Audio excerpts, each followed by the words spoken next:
Isang paalala, ang video na ito ay ayon lamang sa aking sariling pananaliksik. Hindi ko nais na pilitin ang sino man na maniwala sa videong inyong matutunghayan. Kung hindi kayo kumbinsido sa mga impormasyon at taliwas ang inyong paniniwala sa kaalamang aking ilalahad, maaari kayong gumawa ng sarili ninyong pagsisiyasat para sa inyong kakontentuhan. Ang videong ito ay gabay lamang sa mas malalim na kaalaman at pag-intindi at hindi gawa ng isang profesional. Naniniwala ako na malaya tayong magbigay ng opinyon at suhestyon bilang malayang mamamayan ng Pilipinas. Maraming salamat po.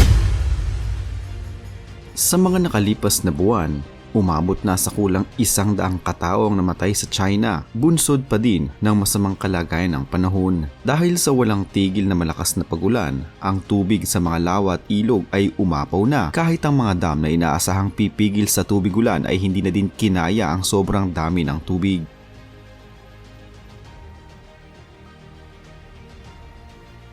Kinailangang buksan ng mas maraming floodgates sa ilang mga pangunahing dam sa China upang pakawalan ng sobrang tubig dahil umabot na din sa alert level ang taas ng tubig sa mga dam. Dahil dito, ang tubig na mula sa mga dam ay sa kapatagan ng bagsak at marami sa mga residential areas ang nagmistulang mga lawa at ilog ngayon.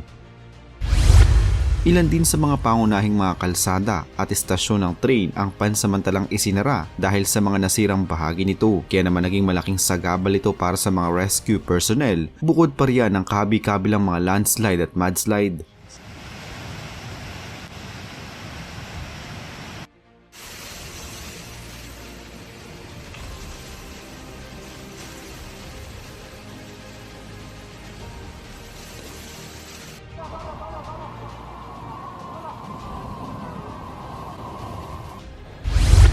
Subalit alam nyo ba na sa kabila ng matinding buhos ng ulan sa timog na bahagi ng China, kabaligtaran naman ang nangyayari sa hilagang bahagi nito. Hindi pa man natatapos ang delubyong hatid ng malakas na ulan, matinding pagbaha, landslide at mudslide sa China, ngayon ay nakakaranas naman sila ng matinding tagtuyot at init.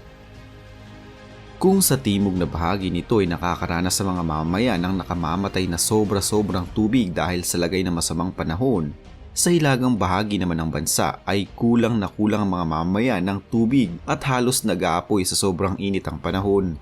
Tila pinaglalaroan ngayon ng China ng kalikasan. Kung sa isang bahagi ng kanilang bansa ay sobra ang tubig, sa kabilang bahagi naman ay kulang ito. Bakit nga ba ito nangyayari sa kanila? Parusa nga ba ito sa kanilang ginagawang kapangahasan at pambubuli sa ibang mga bansa? Tila pinaparusahan naman ngayon ng China dahil sa nararanasan nilang heatwave sa hilagang bahagi ng bansa. Mula nang magsimula ang buwan ng Hunyo, ang hilagang bahagi ng China ay nakakaranas na ng matinding init at tagtuyot. Walang kahit kaunting ulan ang dumaan sa bahaging ito ng China, kaya naman ang panahon dito ay nakapanghihina at nakakamatay kung minsan. Ang kalagitnaan ng buwan ng Hunyo ay panahon ng anihan sa China. Ito din ang panahon na kung saan ang mga pananim para sa panahon ng autumn ay itinatanim. Kaya naman ang tagtuyot o walang tubig sa panahong ito ay pangunahing kalaban at issue para sa sektor ng agrikultura ng bansa. Dahil sa nangyayaring ito ngayon sa China, nangangambang marami na baka magkaroon ng issue sa food security ng bansa bilang ang China ay ang may pinakamalaking ekonomiya sa buong mundo. Sa kasalukuyan kasi, ang mga lugar sa China na pangunahing nagtatanim ng mga trigo at palay ay pinaka-naapektuhan ngayon dahil sa labis na tagtuyot. Ayon sa kanilang Ministry of Agriculture, apektado ngayon ang mga pananim sa timog at gitnang bahagi ng bansa at sinasabing inaasahan pang masiinit ang lagay ng panahon sa mga susunod pang mga araw. Sa kasalukuyan, nasa ilalim na ng emergency alert ang nasa 7 probinsya ng China, kasama na dito ang mga major agricultural region nila, ang Henan at Shandong, dahil pa din sa matinding init at tagtuyot. Sa Henan, nakilalang rehiyon sa China na nagpo-produce ng pinakamaraming wheat o trigo, ang naging pagulan noong nakaraang Mayo ay 70% mas mababa kaysa sa average kada taon. Ito ay ayon mismo sa isang provincial official mula sa Yangwentao. Ayon naman sa China Meteorological Administration o CMA, mayroong nasa 28 mga weather stations ang nagtala na na-break nila ang kanilang mga record sa highest temperature noong kalagitnaan ng buwan ng Hunyo. Ang Fenyang na isang probinsya mula sa Shanxi ay nakapagtala ng record-breaking temperature na umabot sa 40.2 degrees Celsius o 104 Fahrenheit. Ang bansang China ayon din sa pagsusuri ay nakaranas ng hottest spring record sa taong ito. Ang national average temperature sa pagitan ng mga buwan ng Marso at Mayo ay nasa 12.3 degrees Celsius lamang mula ng taong 1961 kung saan nagsimula silang i-record ang temperatura. Pero ayon sa National Climate Center, noong nakarang taon ang pinakamainit na panahon sa China na record-breaking din. Samantala, ang hilagang bahagi din ng China na ang ilan sa mga lugar mula dito ay top rice growing region ng bansa ay nakakaranas naman ng matinding pagulan. Noong nakaraang Abril, sinabi ng Ministry of Agriculture ng China sa isang pahayag na ang pag-ulan sa mga nasabing rehiyon ay tumaas na mula 50 hanggang 80% habang dumoble naman sa ibang mga lugar. Ang pagulan ay naitalang naging malakas sa mga rehiyon ng Zhejiang, Fujian, Jiangxi, Hunan, Guangxi at Guizhou. Ang ilan sa mga ito ay mga manufacturing at industrial centers ng China, habang ang Hunan at Jiangxi naman ay dalawa sa China's biggest rice producers. Ang China State Flood Control and Drought Relief Headquarters na isang national coordination agency ay nagbigay ng emergency response sa mga apektado ng matinding pagbaha sa timog na bahagi ng China. Gayon din sa mga apektado ng labis na tagtuyot sa hilagang bahagi naman ng bansa.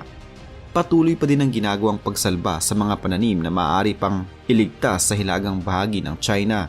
Subalit sa timog naman na bahagi nito, wala nang nagawang maraming mga magsasaka kundi tanggapin na lamang ang katotohanan na wala na silang mapapala sa nakalubog na nilang mga pananim. Sa ngayon ay kailangan na lamang nilang muling magtanim sa oras na maging maayos na ang panahon. Subalit maging ang mga eksperto ay hindi nila tiyak kung hanggang kailan mananalasa ang abnormal na kondisyon ng panahon sa kanilang bansa.